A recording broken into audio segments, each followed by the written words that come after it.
politiques erronées. Évoquant les erreurs de Sarkozy dans les domaines de l'adhésion de la Turquie à l'Union européenne, la réunion des groupes libanais à Paris et le dossier nucléaire iranien, Royal avait vivement critiqué la nouvelle tendance politique de Paris vis-à-vis de Washington dans une conjoncture où même Londres avait pris ses distances vis-à-vis de la Maison-Blanche. Une telle décision aurait des conséquences lourdes à propos desquelles aucune explication n'avait été donnée et qui n'avaient fait l'objet d'aucun débat au Parlement. En tout état de cause, les politiques de Sarkozy non seulement contrarient dans la plupart des cas celles de l'Union européenne, mais encore, elles prouvent son alignement aveugle sur les politiques hégémoniques des États-Unis.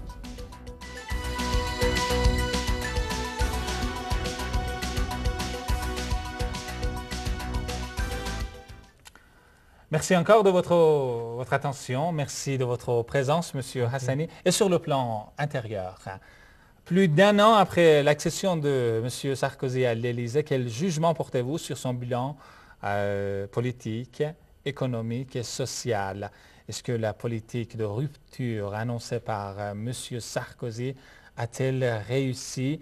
Autrement dit, est-ce que M. Sarkozy a réussi à concrétiser, à réaliser les réformes économiques qu'il avait annoncées pendant la campagne électorale? Bon, écoutez, sur ce plan, il faut dire que les Français ont le sentiment d'avoir de plus en plus de mal à boucler leur fin de mois. Pourquoi? Parce qu'on peut dire une récente enquête montre que 41% des sondés estiment que leur pouvoir d'achat a reculé au cours des 5 dernières années. Et puis alors on peut dire que ça, on peut considérer c'est un échec pour la réforme économique de M. Sarkozy. On peut aussi on peut mentionner les manifestations les manifestations et aussi, on peut dire quoi, les déclarations des syndicats qu'on a entendues alors sur le programme, sur la réforme économique de M. Sarkozy.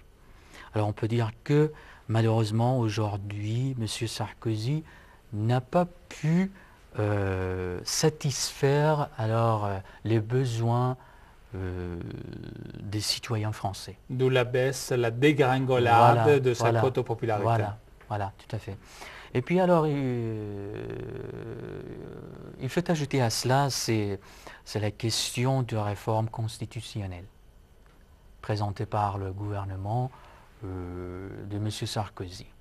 Alors, à ce propos, le Parti socialiste a protesté vivement contre cette réforme constitutionnelle, parce qu'on dit que cette réforme constitutionnelle, ce n'est pas dans l'intérêt du Parlement français, ou bien on peut dire en général dans l'intérêt des citoyens français. Bon, il faut dire que cette réforme constitutionnelle, plutôt ce serait dans l'intérêt du pouvoir du président lui-même. Voilà. Merci, M. Hassani. À présent, reste avec nous. À présent, nous sommes en ligne avec Pierre Dortillier, professeur retraité de philosophie à l'Académie de Toulouse et analyste des questions internationales. Monsieur le professeur, bonjour. Bonjour, monsieur. Bonjour à nos auditeurs et à votre invité. Merci. Merci de votre intervention téléphonique, monsieur le professeur. Alors, il y a plus d'1 an, Nicolas Sarkozy est entré à l'Élysée en promettant de réaliser des réformes économiques pour les Français. Et il y a plus d'1 mois, il a assumé la présidence tournante de l'Union européenne. Alors, au cours de l'année passée, qu'est-ce qu'il a laissé derrière lui pour les Français et quels sont les défis? Et, bien sûr, au cours du dernier mois, il a été en effet notamment confronté aux non-irlandais, à la paralysie de la réforme structurelle au sein de l'Union européenne. Alors, quel regard portez-vous sur ce passé, le passé le bilan d'un an de M. Sarkozy en France et les défis qui l'attendent au sein de l'Union européenne. Eh bien, il y a dans l'attitude de M. Sarkozy en politique intérieure française et en politique européenne, naturellement, la marque d'un même caractère. C'est-à-dire qu'il est ce qu'on appelle un temporisateur. C'est un homme qui essaie de présenter les problèmes, mais, disons, sans trancher véritablement dans un sens ou dans l'autre. Car ce qui lui importe, c'est la conservation de sa propre équipe. Et naturellement, les problèmes de politique étrangère sont à ses yeux d'une plus grande importance que les problèmes de politique intérieure. Car il sait que la situation qui lui a été léguée est très difficile, mais il ne veut pas dire la vérité aux Français, car il veut avoir une certaine paix sociale pour pouvoir agir à sa guise sur le plan de la politique étrangère, répétons-le, c'est-à-dire dans la grande stratégie américaine et sioniste, qui est bien sûr l'élément dans lequel il se sent libre. Et alors, sur le plan intérieur, il met les Français en attente. Il multiplie les gestes, mais disons que nous n'avons pas le sentiment qu'ils disent la vérité. C'est-à-dire qu'ils montrent par exemple le véritable état économique et peut-on dire moral de la nation. Et ceci est sensible justement en politique européenne. En politique européenne, il a voulu défendre les subventions agricoles, par exemple pour nos propres concitoyens, mais il n'a pas dit dans quelle mesure nous ne pouvions survivre en France à cause de notre état d'affaiblissement depuis de très nombreuses années que par le soutien que nous donne l'Europe, voyez. Et on peut dire que la grande différence entre M. Sarkozy et ses adversaires sur le plan intérieur et sur le plan extérieur européen, c'est la grande différence qu'il peut y avoir, par exemple, entre une conception monarchique qui est la sienne et une conception républicaine, c'est-à-dire un sens du bien commun qui est celui des États européens groupés à Bruxelles en grande partie autour de l'Allemagne, de l'Espagne et de l'Italie.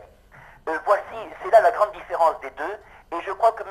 Sarkozy le voit, alors que les Européens, et malheureusement en France, il n'y a aucune personne qui ait la même qualité politique que les dirigeants européens, c'est-à-dire qui montre que M.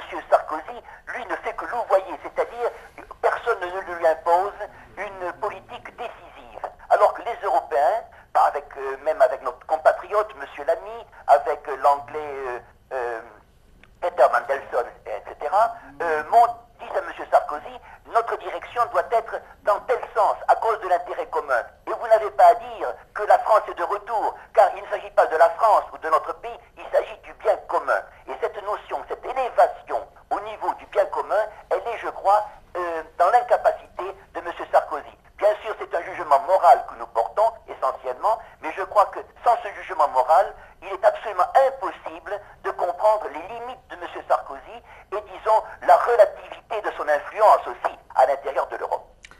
Pierre Dortiguier, je rappelle que vous êtes professeur retraité de philosophie à l'Académie de Toulouse et merci infiniment d'avoir apporté ces précisions à notre émission. Merci et à très bientôt. Au revoir, monsieur. Merci. Au revoir. Au revoir. Merci de rester avec nous, Monsieur Hassani. Une toute dernière question. Il nous reste très peu de temps, mais en quelques mots sur la position de M. Sarkozy à l'égard des activités nucléaires pacifiques de l'Iran. Quelle est votre analyse?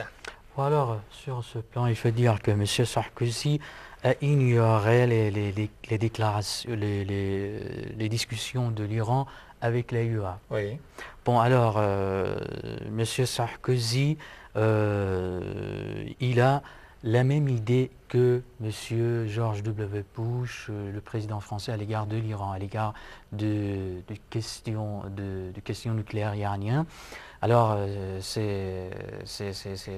alors on peut dire que la question nucléaire iranienne, c'est le droit de l'Iran. Merci beaucoup, Monsieur Hassani. Je suis vraiment désolé. Je vous remercie infiniment d'avoir été notre invité pour cette émission du Monde en question. Voilà, chers amis, ici prend fin cette émission du Monde en question. Merci à vous tous de l'avoir suivi. Au revoir et très bon suite de programme sur SAR. À très bientôt.